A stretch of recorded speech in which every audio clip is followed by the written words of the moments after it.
Hello दोस्तों, मैं हूँ शशि तिवारी। मेरे यूट्यूब में आप लोगों का स्वागत है। आज ननद भौजाई का एक नोक-झोंक चुटकुला सुनाने जा रही हूँ। सुन करके बताइएगा मेरा चुटकुला कैसा लगा। भौजी हो तू दूध के धोवल बाटू तू पच भरता। भौजी हो तू दूध के धोवल बाटू तू पच भरता। तोहरा नस नस जानीला, वो तोहरा नस नस जानीला।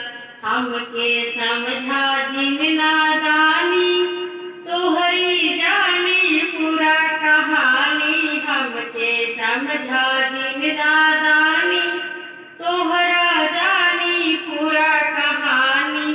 भौजी दूध के धोवल बाटू तू पच भरता हो।